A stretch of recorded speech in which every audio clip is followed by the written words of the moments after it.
Alright, hi everyone. This is something that's a little bit new for us, so bear with me. We're going to work through it. This is called a screencast. So right now you can see me and you can see everything on my computer screen. Today we're going to work on something with communication, and we're going to do that through a website called eLearning for Kids. So it looks like this. It's in the corner. You can type it into your URL and it'll bring you right here. This is a website where teachers, parents, you guys can all go and kind of just learn more about life, science, anything really. This website kind of has no limits, which is why I love it. So we're going to go to the kids section because this is going to be something that you guys are going to do. And for our example today, we're going to do communication. But you guys are going to have a separate curriculum that I want you to utilize this for, and you're going to have to pick your own. You're going to have to show me what you learned from the lesson that you picked, and just be able to show me that you're proficient with kind of navigating through a website, okay? So we're going to click on the kids section right there. And this is what it's going to look like. So you got math, your science, environmental skills, computer skills, health, language arts, and life skills, okay? The one that I want to pick for us today is something that we can all work on all the time, and it's going to be under the life skills section. So we're going to go ahead and click there. It's going to bring us to this page. As you can see, there's a lot of different things that we can work on, and we're in 3rd grade, so we're going to click on the 3 right here, okay? So we're in 3rd grade. Okay, I think we are good. Like I said, we're going to use the communication one. So that's this one on the top row, and you can scroll down and see other things that they have. So growing body, stress, school, relationships. There's so many things. But for today, I want to demonstrate using the communication skill. Like I said, I think this is something we can all really use.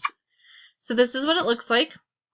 And click on it, life skills communication, and we're going to click on these people right here because when we click on them it says communication right here, so that's what we're going to do.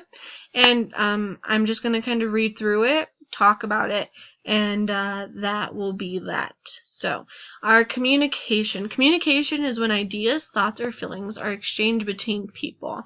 Talking to other people is the most obvious form of communication, but amazingly most communication is nonverbal, meaning we send ideas, thoughts, and feelings to other people without saying a thing.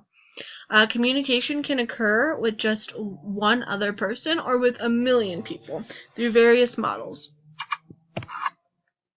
Humans are built with a need to communicate. We cannot really exist for too long without communicating with other people. Human society is mostly about communication. Being able to communicate well is very important for getting through day-to-day life, as well as being important for getting on in society as a whole. So let's take a step back and let's think about what would happen if we couldn't verbally talk to each other, what that might look like, what society might look like, what our classroom might look like. It would be very unorganized. We wouldn't be able to tell people what we want, what we need, how we feel, what we like, what we don't like, what books we want, what we're not good at math. If we don't know where something is, it would just be a disaster. So communication is very important. We're going to click on this types of communication, and this is pretty much just going to give us a list of things that we do every day that is communicating. So talking, reading, writing, those are all based off of words. We use words to do each one of those communication skills. It's called verbal communication. Communication that doesn't rely on words or portray thoughts, ideas, or feelings is called nonverbal communication. So that's the way I'm holding myself. So if I'm like this, you're probably thinking I'm not very happy, or when I have my hands to my side and I'm just look content, that's communicating something to you. So nonverbal communication includes music, facial expressions, body language.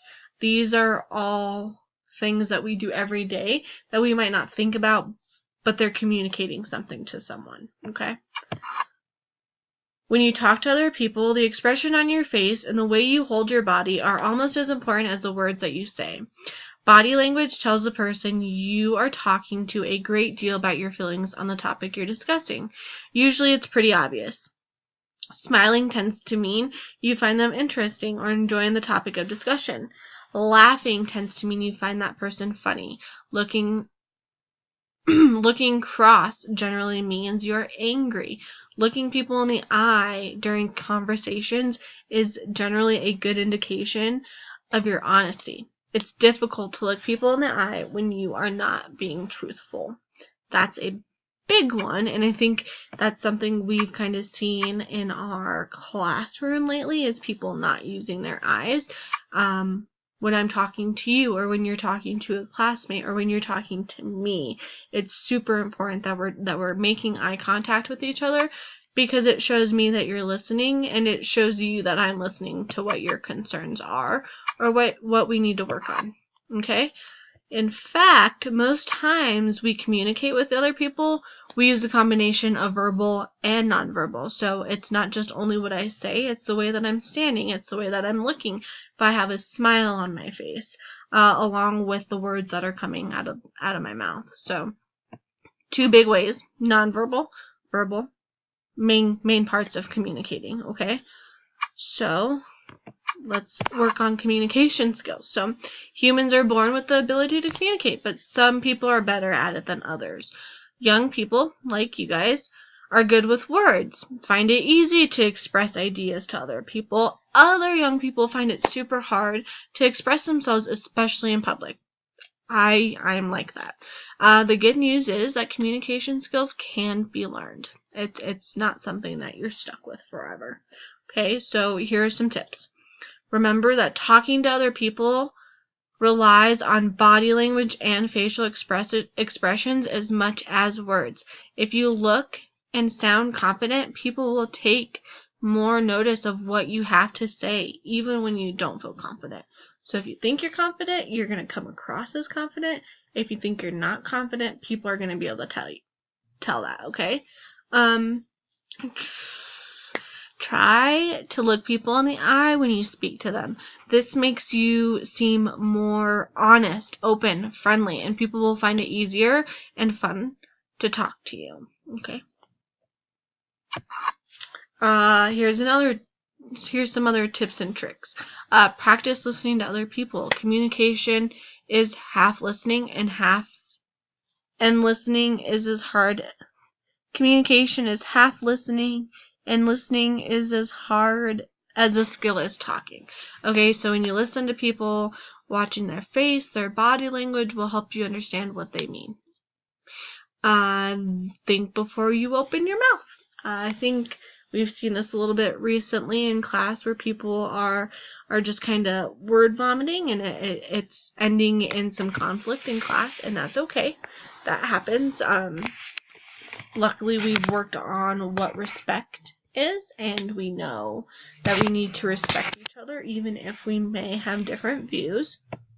If you're trying to communicate with people, be clear and use as few words as possible. Don't use filler words. Don't use like. Don't use if you don't know what you're saying, stop. Take a minute. Collect it in your brain, and then go ahead and proceed, okay? Don't keep using filler words, because it distracts people from listening, and it distracts you from communicating properly. Last one is try not to become angry or emotional when you speak, because nonverbal communication is so much more powerful than verbal communication.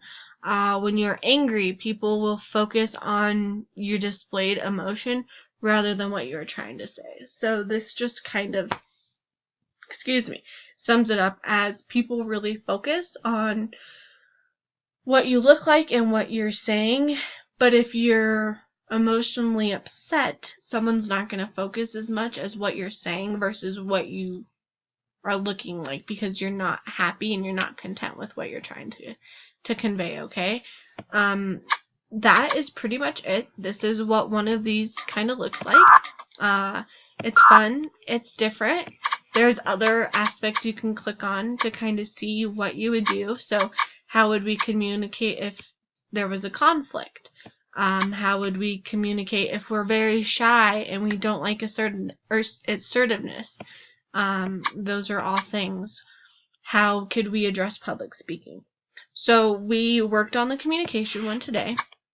We'll come back. I'll do another screencast and we'll go through these other ones. But our next assignment is going to be you being able to do this yourself. So I'll give you the link, I'll give you the resources, and we'll work on this in class. You'll get to pick one that you want to do, and you'll be able to show me and tell me what you learned, how you learned it, and be able to demonstrate what it is that you learned to me. And there's plenty of categories, so I'm sure you guys will all be able to find one that you enjoy, okay? So that's pretty much it. That's all this really was, and I hope we kind of learned something, okay? All right. We'll see you later.